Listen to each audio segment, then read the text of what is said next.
Hello viewers, আসসালামু আলাইকুম। Loyal express free bike ride শেয়ারিংয়ে আপনাদের সবাইকে স্বাগত।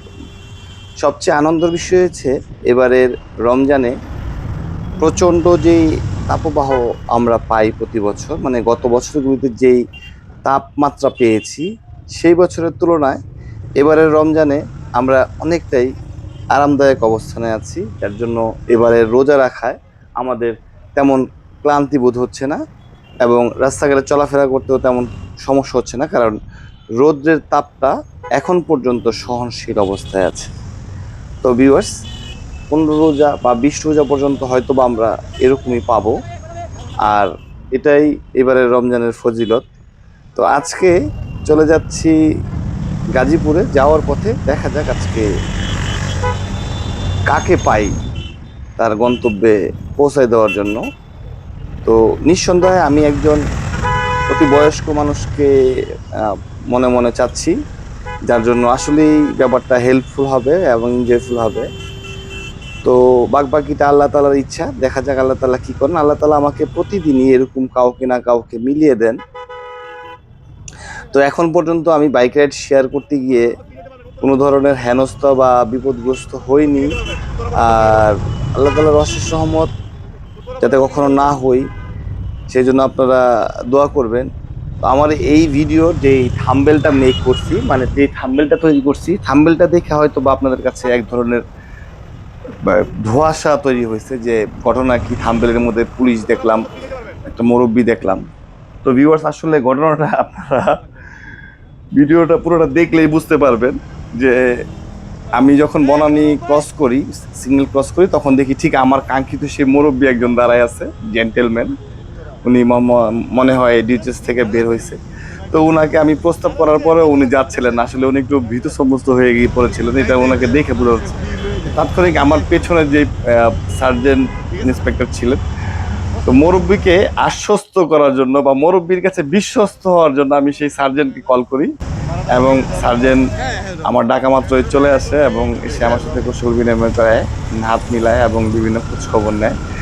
তো এটা দেখার ফাঁকে ফাঁকে আমি মুরব্বীরে টোপ দিচ্ছিলাম যাতে উনি আসলে না না না করে আর কি, কারণ মুরব্বীকে দেখে আমার কাছে এতই ভালো লাগছে আর এত ভালো মানুষ মনে হয়েছে যে আমি মনে মনে চেয়েছি যে না, আমি আজকে মুরব্বীকে আমার সাথে নিয়ে যাব।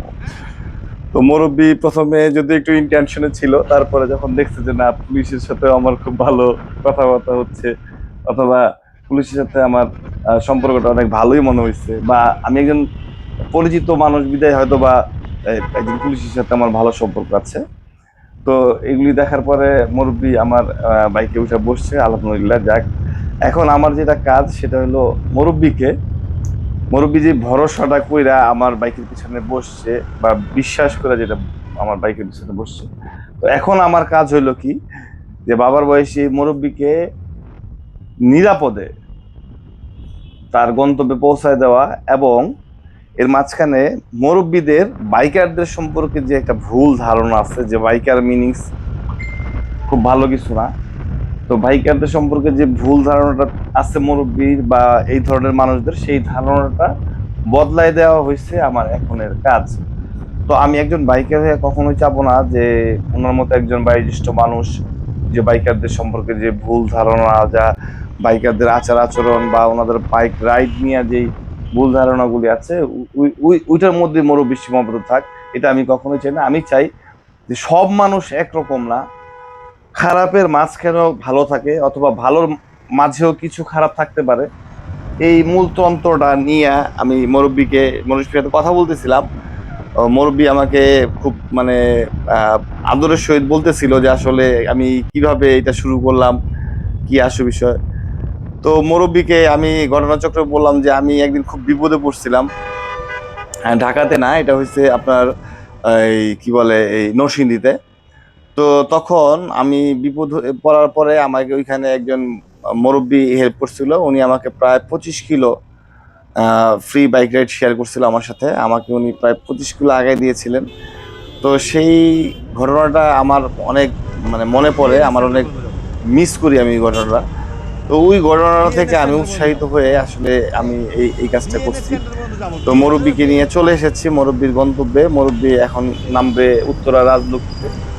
তো মুরব্বী আমাকে অনেক ধন্যবাদ জানাইলো, আমার জন্য অনেক দোয়া করলো এবং বলল যে যদি কখনো আমার এই ধরনের চলার পথে কোনো প্রবলেম হয় তাহলে আমি যাতে ওনার সাথে যোগাযোগ করি বা ওনাকে নক করি। উনি একজন army person, retired army person. যাই হোক, আমি ওই ধরনের চলাফেরা করি না যে আমি কখনো কোনো বিপদগ্রস্ত হইতে পারি বা বিপদে পড়তে পারি। তারপর বিপদের কথা আল্লাহ তাআলা বলতে পারে, আমি আমার মতো করে যথাসাধ্য চেষ্টা করি। হ্যাঁ, তো ভিউয়ার্স, আমার জন্য দোয়া করবেন। যারা আমার ফেসবুক পেজে আমার ভিডিওটি দেখেন অথবা ইউটিউবে যারা আমার ভিডিওটি দেখতেছেন,